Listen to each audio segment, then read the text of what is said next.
example. So assume we can treat sound as expanding evenly in all directions. So that same spherical idea we talked about before. It's not perfect, but it's a pretty good approximation, just like when before we got rid of dealing with air resistance. Not perfect, but often a good approximation for a basic physics idea.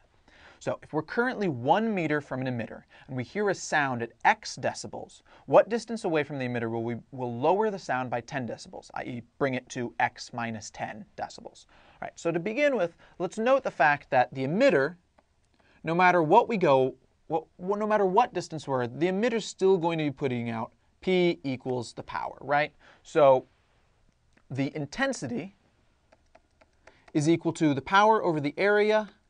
And since we're dealing with a sphere, we've got power over 4 pi r squared, right? All right, so now we can start using our decibels connection. So we know that for the new one that we want to create, we want to see the distance r that we have to be at. What distance r will create x minus 10 decibels? So our formula, 10 decibels. And now for ease, I'm just going to drop the base, but we still know I'm talking about log base 10 of the power divided by 4 pi r squared. Now power doesn't change because power is constant for this emitter, is going to be equal to x minus 10 decibels, right? Whatever we started with, lowered by 10. So if we want to know what this is, we know what x is, right? X was the original amount. So let's write everything in again so we can keep our equation proper.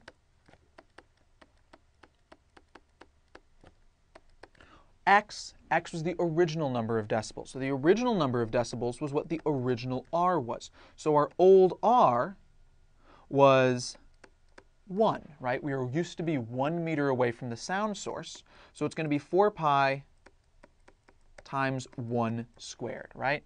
Minus, and then we have to keep going up from what was above, 10 decibels. Now at this point, that means we've got 10 decibels showing up everywhere. So this becomes, we divide by 10 decibels, these cancel out here and here, and this becomes 1 right here. So at this point, we can now do something else. So once again, if you don't remember too much about logs, you're going to want to double check. You're going to want to go back, relearn this really quickly. But we can cancel out a log by raising it to whatever the power of the base is. So in this case, since we know those two sides are equal, 10 to each of those sides would still be equal. So we raise both sides with a power underneath of 10. So 10 to the log p over 4 pi r squared is equal to 10 to the quantity log power over 4 pi, because 1 squared is just 1, minus 1.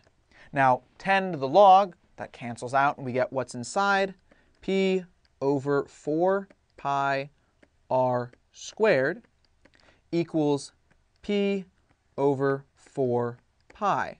But one thing to notice is we've got 10 to the, we can separate it, 10 to the xy is equal to 10 to the x times 10 to the y. It just gets, 10 to the x plus y, misspoke there. 10 to the x plus y is equal to 10 to the x times 10 to the y, because we just add things together, right? X squared times x becomes x to the 2 plus 1, x cubed.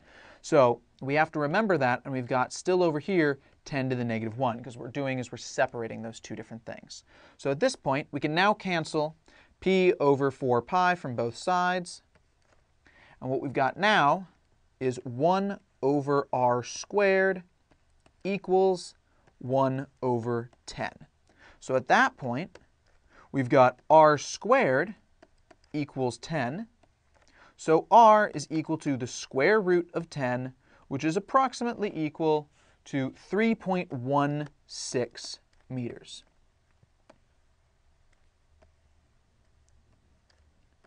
So notice that because the way we did this, this whole thing occurred on the fact that we were dealing with r squared over here, right? So if instead of starting at 1, we'd started at r old, that r old would have still shown up over here, and we would have had that. So what it is it's not just going 3.16 meters away. It's not that at all. It's 3.16 meters times whatever the original distance was. It's our original distance times 3.16. So in our case, we looked at a slightly easier one because we dealt with an initial distance of 1 meter, but we can actually expand it to a slightly more complicated thing, and it's actually root 10 times the original distance that we started at if we want to get a 10 decibel lower.